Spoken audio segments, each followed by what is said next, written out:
See what ASD is all about this year. It's gonna be exciting for sure.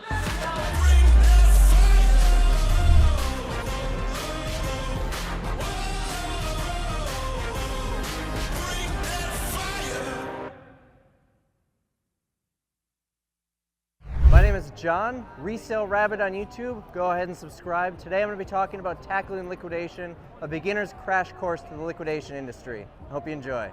Thanks for having me. So I always like to start out these things asking if anybody here follows me on YouTube. Show of hands. Got a couple out there. If you don't yet follow me on YouTube, if you want to take a second, go ahead, pull out your phone, subscribe. I don't get paid for these. It's Resale Rabbit. So today we're going to be talking about tackling liquidation. This is a very beginner's guide. So if you've never done any liquidation before, this will give you a little crash course on what to expect, some tips and tricks along the way. So how I got started, I began selling at flea markets in 2011. In 2012, I started selling on Amazon, fulfillment by merchant, so I was shipping it out myself, and I left my corporate job in 2013. Also in 2013, my claim to fame, I was traveling all around the US in a minivan, buying items at thrift stores and sending them into Amazon FBA. And that's when I started my YouTube channel. In 2016, I leased a 7,000 square foot warehouse because I wanted to start getting into liquidation, and it's kind of hard to bring pallets into hotel rooms. I've done it, but you get some weird looks. In 2020, I expanded to 16,000 square feet. So we've got a much larger warehouse now, and we're still busting at the seams. One thing I learned is it doesn't matter how big your warehouse is, you're never gonna have enough room. My current income streams, I own JLN Distributing. This is our wholesale side of the business where we sell pallets. It's a very small part of our business. Titletown Auction Company, we're a full service auction company. We handle estates, business liquidation, consignments, so on and so forth. The bread and butter is Wisconsin Liquidation Center. If you're familiar with the bin store concept, this is what we do, but we're only open 5 times a year. We try to open once every quarter for 2 weeks, and then we sneak in another one around Christmas. And then we sell on eBay as well. We're also getting back into Amazon for the first time in several years and branching out into Walmart, but those are very small as we're just starting out there. So let's talk about the different types of liquidation. You get case pack overstock. When you get case pack product, this is product that's never been in a retail store. It's coming straight from the distribution center. Typically, you're gonna have some volume in the SKUs because it's gonna still be in the manufacturer cases. It's all gonna be new. The boxes you can expect to be pretty pristine. Then you got shelf pulls. Shelf pulls are product that's been in the store, it's been on the shelves, and the retailer decided to pull it for one reason or another. Shelf pulls are gonna have some light distressed packaging just from being out on the shelves. You might have some open packages from people in the stores who decided to tear it open. Maybe on rare occasions, something where part of the product was stolen, but it's pretty rare. You get out of season merchandise. I love seasonal merchandise because I've got the space to store it. I love getting Christmas merchandise right about now, actually, around March. You get Halloween around December. You get your summer stuff as it gets cold. You get your winter stuff as it gets warm. You get it really cheap if you're getting it just out of season, and it's great to store it long term. Box damage product.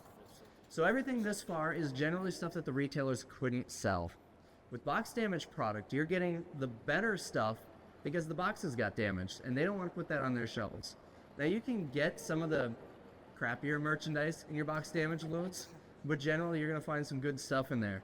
But just because the box is damaged doesn't mean the product is perfectly fine. It could also be like a water damaged product or something that was seriously damaged and forklift drove right through it. So you're gonna have some hit and miss when you're looking at those. Customer returns is the one most people associate with the liquidation business. In my experience, I find that about 90% of customer returns are sellable. Sellable meaning not necessarily new, not necessarily pristine, could be heavily used, could be missing a charger, a remote, but we can still sell it. It's not going in the garbage. And lastly, you've got salvage merchandise. Salvage is a word that's often used to describe any type of liquidation. But within the liquidation industry, salvage will describe products that are defective, parts or repair. You usually get them super cheap because they are someone's trash, essentially. But if you can repair, especially things like appliances, it can be very beneficial to you. So typically you're looking at either truckloads or individual pallets, and there are pros and cons to each. With full truckloads, they can be shipped direct. You can get it straight from Target or Amazon or where have you, and bring it straight to your warehouse. You're not getting individual pallets from the actual facility, from the retailer. Truckloads are going to have a lower freight cost per unit because it's cheaper to ship 30 pallets on one load than one pallet 30 times. You're going to find full truckloads can be deeper in some SKUs, so you have to be ready for that. If a retailer is trying to get rid of a certain product or a certain line, they're going to have a lot of it on every single pallet. And lastly, it's going to be specific to one retailer. You're not getting a full truckload with some Home Depot and some Amazon and some Walmart if you're getting it direct from the retailer. It's just going to be Amazon, it's just going to be Walmart or what have you. With pallets, they're going to always come from a third party. So somebody brought it into their warehouse and they're breaking it up and selling it by the pallet. You're less likely to get overloaded in a single SKU. Of course, it does happen, but when you're getting one pallet rather than 24, 26, or 30, you're less likely to have a whole bunch of the same item. You've got a lower upfront cost because buying a $500 pallet, say $400 in freight, you're $900 out of pocket. Buying a $15,000 truckload plus $1,500 freight, a lot more out of pocket.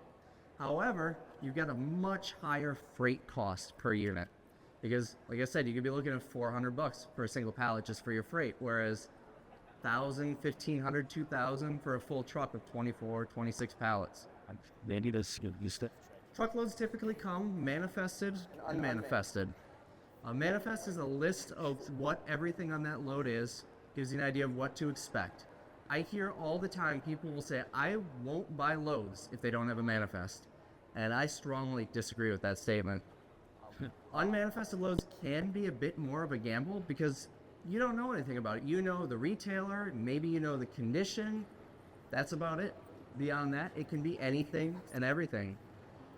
But manifested loads are more expensive.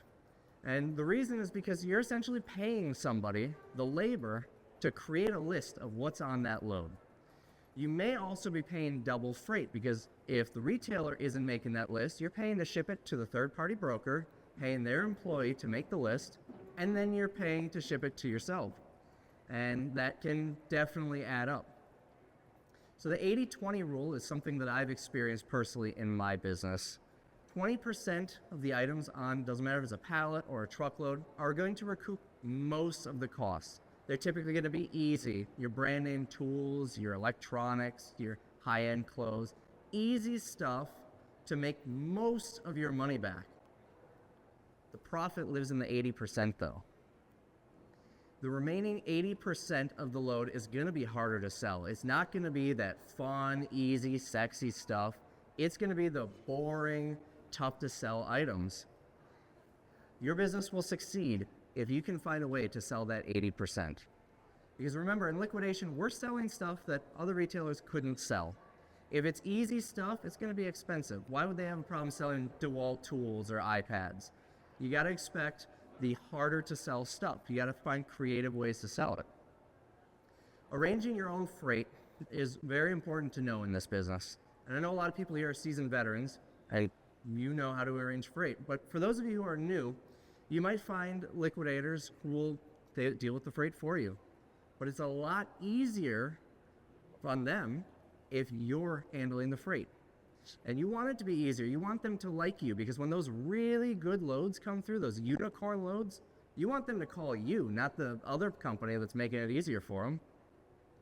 So for less than truckload, this is like an individual pallet or a couple of pallets. When it's shipped, it's typically going to bounce from hub to hub. It's like shipping something UPS. It's going to go from the pickup location, get unloaded somewhere, put on another truck, move somewhere else, unloaded somewhere, put on another truck, etc.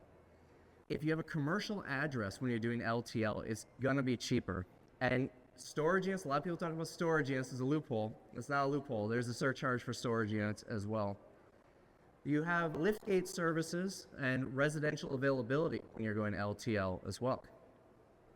LTL is usually the cheaper option if you're shipping 10 pallets or less. It's not always the case, but usually when you're in that area, that's about the line. And we use uship.com to handle our LTL freight. For full truckloads, it's often required by the vendor that you handle your own freight. It's not always the case, but I've seen it more often than not. You can get direct line shipping with full truckloads. It's not going from hub to hub. They're closing the doors at the pickup area, driving straight to you. So it's usually going to be quicker too. Typically with full truckloads, there's no liftgate or residential delivery. It has to go to a commercial location and you have to have a forklift or a dock to unload. And it's usually cheapest if you're going 10 or more pallets. I've had many loads where I was shipping 10, 12, 15 pallets, nowhere near filling the truck, but I still went the full truckload route because it ends up being quite a bit cheaper. And we use Uber Freight for this. Uber Freight recently launched an LTL platform. I have no experience with it. I haven't tried it yet, but it's something to consider. Here's an example of uship.com. It shows the prices up front, so you can just pick one, pay for it. A lot of people think of Uship as like the show Shipping Wars, where you post a picture of it and they bid on the price. When you're shipping freight with Uship, you get an upfront price. And here's Uber Freight. It shows a calendar with the prices as well. If you want more info on shipping, I actually have a YouTube video from a few months ago that really dives deep in on that. So scams are something to really worry about in this industry. They are a huge problem. And the reason is because when you're buying a truckload of product, your payments are typically 5 figures. It's a lot easier for the scammers because they don't need to go after a lot of people to make a lot of money. Payments are usually made via wire transfer in this industry too, and when you're sending a wire, it's like paying cash. You can't do a chargeback, you can't cancel it. They have the money, you're never getting it back, which is really nice for the scammers. There's also a large increase of new buyers in this industry, and with that, when you're new at something, you don't know everything. You're still learning, and it's very easy for people to trick you. Brokers can also be really tough to verify. This, I've noticed changes over the years. More and more brokers, they're getting an online presence, a Facebook page, a following. But there are still a lot of brokers that have no website. It's just a guy in a warehouse with a cell phone. So it can be really hard to verify whether or not they're a legitimate broker. Some things to look for to see if you've got a scammer on your hands. If the price is suspiciously low. Remember during the pandemic when the PS5 console was impossible to find? I saw people selling pallets of them. And they were selling them for like 500 bucks. Very obvious sign of a scammer is if the price is just suspiciously low. The freight, if they say it's free shipping or shipping's like 25 bucks, it's probably a scammer. The cheapest I have ever shipped an individual pallet was about 80 bucks, and that was like 20 miles away. If you see $20, $30 shipping or free shipping, it's probably going to be a scammer. There are instances where someone may do free shipping for the first 300 miles or free shipping within if you're in the same state, but just across the board free shipping, I wouldn't trust it. They use WhatsApp or Telegram. Other countries may be different, but here in the US, it seems to be primarily scammers or people who are regularly communicating with people overseas who use these apps. So if someone doesn't have a phone number, they have a WhatsApp, my red flags would be ringing. And this one's more anecdotal, but I've noticed a lot of scammers, their Facebook name is 2 first names. I couldn't tell you why. Ricky Bobby. Ricky Bobby. What happened here? There we go. Don't be afraid to get on the plane. When you're spending $15,000, $20,000 on a load, an extra 800 bucks for a flight, a rental car, a hotel is pretty insignificant. And it's gone dark here. That gives you the opportunity to inspect the product and verify that the broker has a physical presence. I had a couple years ago a company reach out to me. They reached out to me and said, hey, we want you to buy our product. It's going to cost $12,000. We'll send you 2 truckloads. And my bells were ringing. This seems really sketchy. They reached out to me. Why were they reaching out to me? So I sent the guy a text after some discussion and said, hey, are you free tomorrow? And he said, yeah. I said, I will be at your warehouse. And I flew down there and I met with them and everything was legitimate. Everything was on the up and up, but that gave me that peace of mind for a small price to know that I'm dealing with someone legitimate. So the types of loads that I love retail packaged product. Retail packaged product is easier for the customers to see what it is. You know, it has the picture of the item, it has all the specs, the details on there. The package is what sells the product. Whereas your online packaged product is in a brown box or a poly bag. The website is what advertises the product. Well, I don't have the website in front of me. I'm selling it to a customer. So I love retail packaged product. Drugstore loads. I love drugstore loads for eBay. You get a lot of small items that are higher value, easy to ship. So look for Walgreens, CVS. Does Rite Aid even still exist anymore? Rite Aid loads. Freight salvage loads are a lot of fun too. You can get some weird stuff on freight salvage loads. These are loads where maybe the truck was in an accident or the trailer had a leak or something. There might be some damage to some of the product, but not all of it. And you get them super cheap. You also find a lot of industrial stuff, which can be very pricey and usually pretty impervious to damage. And they're pretty inexpensive. I've found freight loads, just pallets for 25 bucks before, and there was thousands of dollars of industrial product on it. I bought a little pallet for, I think, 75 bucks. It was destined to go to Starbucks. There were 2 of these big brass valves I sold for like 400 bucks each on Amazon, on eBay. And then I don't like online packaged product. I touched on that a minute ago. It's really hard to tell what it is. Usually it's just a brown box, poly bag, and has a sticker with the title, and that's it. So some things that have worked for me over the years, the bin store model. I love the bin store model. It is so much fun. It moves so much volume. We actually just finished one of our warehouse sales yesterday. Like, we closed up and I got on a plane to come here. I'm exhausted. And we moved like 25,000 units in 8 days. I love the bin store model so much.